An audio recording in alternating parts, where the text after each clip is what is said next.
Assalamualaikum warahmatullahi wabarakatuh. Nama saya Rika Anggraini dari kelas 11 TLM. Kali ini saya akan menjelaskan secara singkat tentang sistem imun spesifik. Ini adalah bagian-bagian dari sistem imun. Sistem imun dibagi menjadi dua, yaitu yang pertama, sistem pertahanan tubuh spesifik. Yang kedua, sistem pertahanan tubuh non-spesifik. Sistem imun spesifik adalah suatu sistem yang dapat mengenali suatu substansi asing yang masuk ke dalam tubuh dan dapat memacu perkembangan respon imun yang spesifik terhadap substansi tersebut. Sistem imun spesifik adalah sistem pertahanan tubuh dalam menghadapi jenis patogen tertentu secara spesifik. Sistem pertahanan tubuh spesifik merupakan pertahanan tubuh lapis ketiga. Sistem ini adalah pertahanan tubuh terhadap jenis patogen tertentu, disebut juga sistem imun, dan sistem ini terbentuk karena peran antigen dan antibodi. Limfosit dibentuk dalam sumsum tulang, terdiri dari A. Sel B, yang terdiri dari limfosit B, atau sel B merupakan limfosit yang dewasa di sumsum tulang.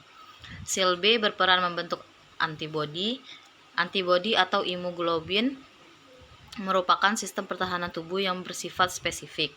Fungsinya adalah merespon antigen yang masuk ke dalam tubuh dan hanya merespon terhadap antigen tertentu saja.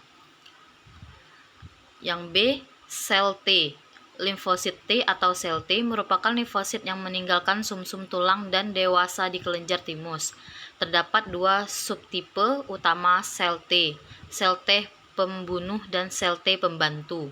Sel T pembunuh hanya mengenali antigen dirangkaikan pada molekul kelas 1 MHC, sementara sel T pembantu hanya mengenali antigen dirangkaikan pada molekul kelas 2 MHC.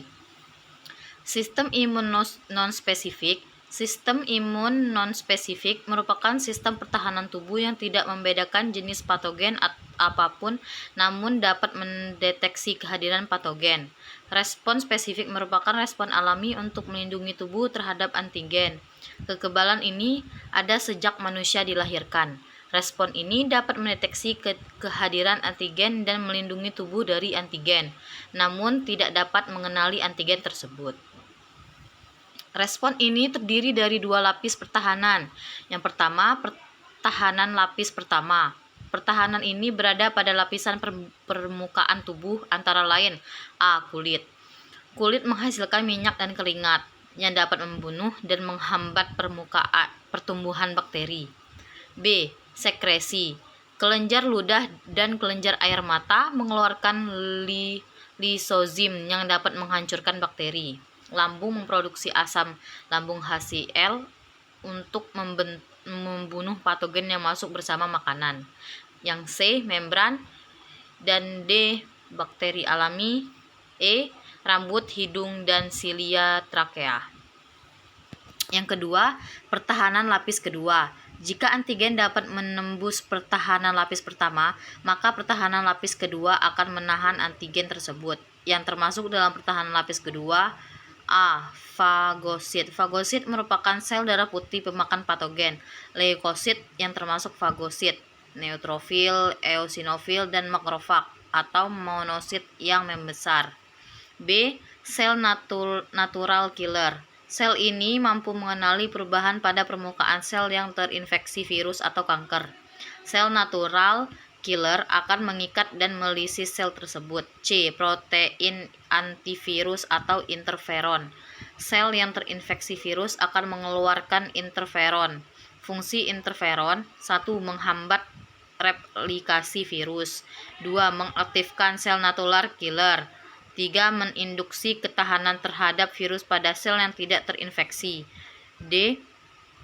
Meningkatkan aktivitas fagositosis makrofag dan merangsang produksi antibodi. Yang terakhir, D. Sitokin. Fungsi sitokin pembawa pesan antar sel yang membentuk sistem kekebalan. Yang E. Sistem komplemen. Sistem ini diaktifkan oleh yang pertama, paparan rantai koordinat karbohidrat yang ada pada permukaan mikroorganisme yang tidak ada pada sel manusia. 2. paparan antibodi yang diproduksi spesifik untuk zat asing tertentu oleh sistem imun adaptif.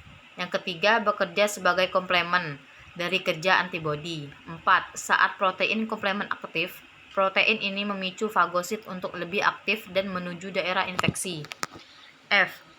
Inflamasi. Yang pertama, merupakan respon lokal tubuh terhadap infeksi atau luka. 2. Respon ini tidak spesifik dan hanya untuk infeksi mikroba. 3. Pemeran utama. Yang pertama, fagosit, yaitu neutrofil, monosit, dan makrofag. Sekian dan thank you very much. Bye-bye.